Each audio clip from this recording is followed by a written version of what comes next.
Stand Up and Sing, Pete Seeger, Folk Music and the Path to Justice.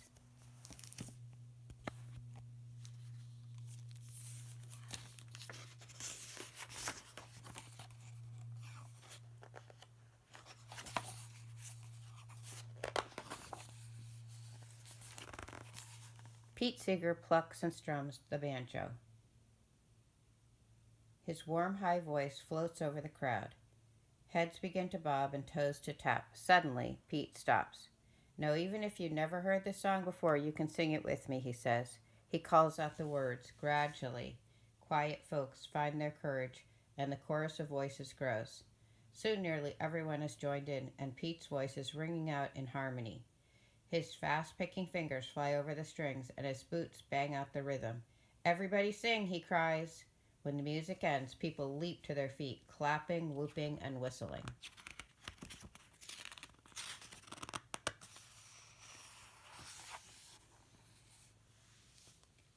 Pete Seeger was born in 1919 with music in his bones. As a toddler, he'd toot, shake, and bang on the instruments. Mother left all over the apartment, his little knees jiggling and his hips a-wiggling. As time went on, Pete's parents disagreed about a lot of things.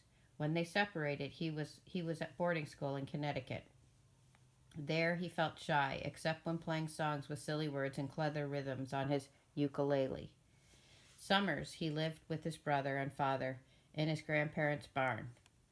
Every meal we sang our hearts out, said Pete's brother John. Pete drew, played in the woods, and built model boats and airplanes. He read about Native Americans and loved the idea that in some tribes everything was shared. I decided that was the way to live. No rich, no poor. If there was food, everyone ate. If there was no food, everyone went hungry.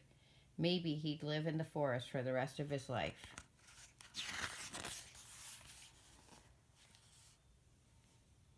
In high school, Pete started a shoe shine business and a newspaper.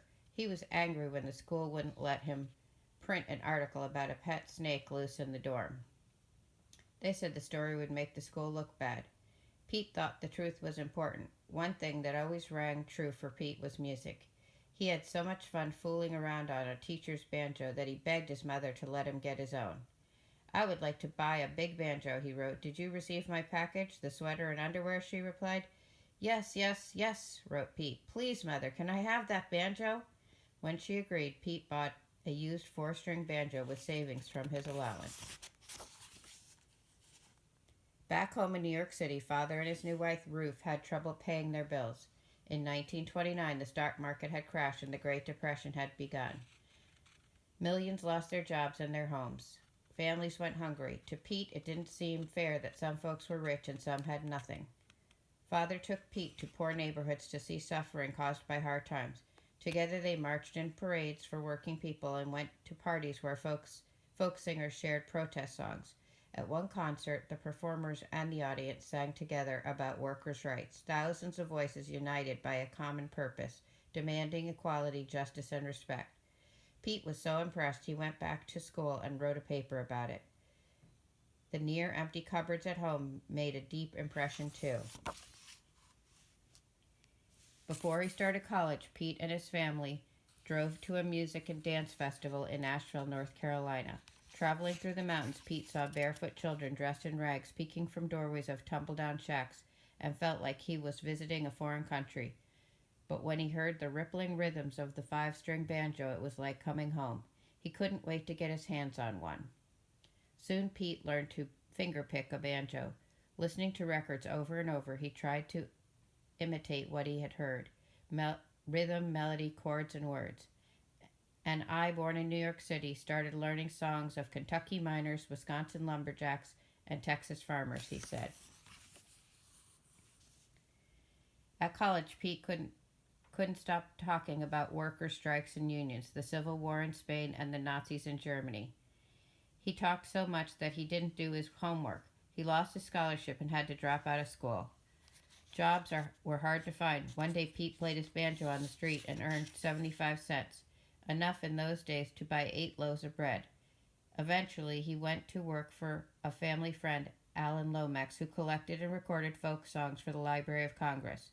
Music echoed through the Seeger home day and night. Spirituals, work songs, dance tunes, games, songs, lullabies, love songs, ballads, field hollers, blues, and chain gang chants. Pete fell in love with them all. When he wasn't helping Alan organize songs, he was practicing the banjo. He played all night and he played all day. And after a while, you wanted to ship him off somewhere, said Alan's sister Bess.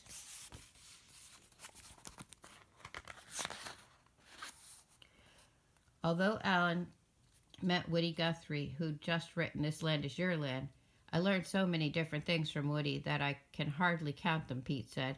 In a few hours, Woody could write a song about the day's news or spin a tale about the countryside he was traveling through. Pete was thrilled when Woody let him tag along on a trip to Texas, playing at union meetings along the way. In Oklahoma City, the crowd included oil workers and their wives and children, as well as some men lined up in the back of the room fixing for a fight. Fearing violence, the organizer called on Pete and Woody to play. Soon the families were singing, and the men in the back slunk off. That night, Pete saw that music could fill a room with peace and harmony, even if he still couldn't figure out how to sing and play the banjo at the same time. Living in New York City, Pete practiced and practiced. He would get up in the morning, and before he'd eat anything, he'd reach for the banjo and begin to play. Sitting on his bed in his underwear, said his roommate. Pete and some friends formed a group, the Almanac Singers. Word got around that they could really get an audience fired up, and within 6 months they'd performed for 20,000 people at Madison Square Garden. Before long, they were singing for auto workers in Detroit and longshoremen in San Francisco, inspiring union members to believe that someday jobs would be safer and workers better paid. On tour, the Almanac slept on people's couches or in cheap hotels, including one with enormous cockroaches in every room. The following winter in New York City, they couldn't afford to heat their apartment. Pete didn't mind the cold. It felt good to be making a difference in the world. When Tashi Aileen Ota began helping the Almanacs alphabetize their song files, Pete paid attention to Tashi, not the files. She was smart, creative, and peppery. The Second World War had started and Pete was drafted. He married Tashi and was shipped out to the South Pacific. Far from home, under the swaying palm trees, the wounded soldiers could sing with Pete and forget their injuries for a little while. After the war, Pete threw himself into the singing union movement. Music, he thought, helped folks feel strong and connected as they fought for fair pay and better working conditions. He and Tashi started a family and in 1949 bought land in Beacon, New York. High on the hill overlooking the Hudson River, they started to build a log cabin. Then a scary thing happened. Pete, Woody, and the African-American singer Paul Robeson were appearing at an outdoor concert near Peekskill, New York. Busloads of people arrived expecting trouble. Some folks were angry that whites and blacks were performing on the same stage. They said it was un-American to believe in workers' rights and racial equality. The concert went off without a hitch, but as Pete and his family were leaving, a rock smashed through their car window. On the road ahead, men were throwing stones at every car. The police refused to help. All of the Seegers' car windows were shattered. Later, Pete found 2 rocks inside the car and cemented them into his fireplace. They'd always remind him how important it was to stand up for his beliefs and to never stop singing. That winter, Pete and his new singing group, the Weavers, began performing at the New York City Club. Audiences greeted songs like If I Had a Hammer with a wild applause. By summertime, the Weavers' recording of Goodnight Irene was a number 1 hit. Despite the group's success, Pete was unhappy. He wanted to sing for and with average working folks. Instead, he was staying in fancy hotels and performing in glittering clubs. He missed his family and his log cabin in the woods. The Weavers had bigger problems. Powerful people in the government said their songs were about the rights of workers and African Americans were unpatriotic. Soon, clubs stopped inviting the group to perform, and stores refused to sell their records. The Weavers had been blacklisted. Unable to make a living, the group took a break. Hard times lay ahead.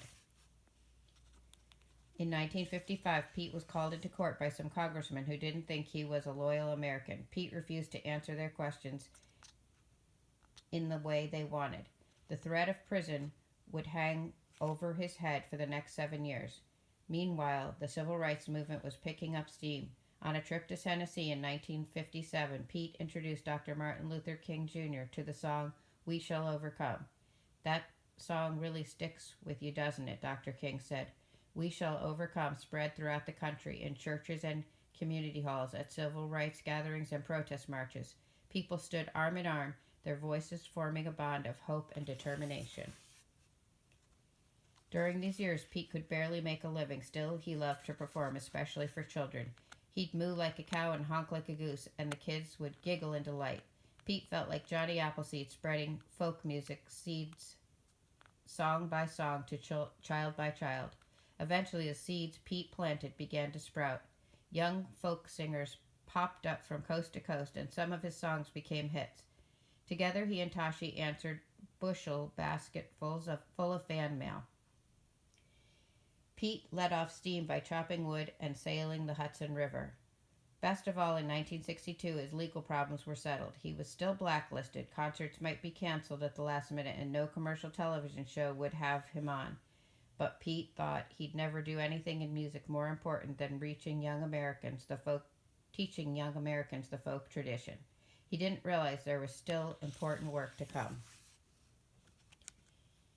In 1965, Dr. King invited Pete and Tashi to join him in Alabama. African Americans were being denied the right to vote, and blacks and whites were marching together in peaceful protest. Risking their lives in the dangerous struggle for civil rights, the marchers sometimes felt afraid.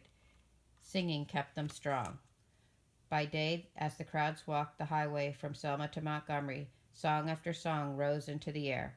At night, people huddled around flickering campfires, singing to keep up their courage. As voices swelled into the darkness, Pete slipped from one campfire to another, jotting down the words of songs so he'd always remember them. Within a few months of the march, President Lyndon Johnson signed a new law that helped guarantee all Americans the right to vote. No longer would the country tolerate hatred and injustice, he said, and he added, we shall overcome. Pete and Dr. King dreamed of peace, but in the 1960s, the United States was at war in faraway Vietnam. Many Americans wondered if the president was leading the country in the wrong direction. When hundreds of thousands of teenage boys were drafted into the Army, protests rocked the college campuses where Pete performed. He wrote a song, Waist Deep in the Muddy Water, in which an Army captain leads soldiers across a river.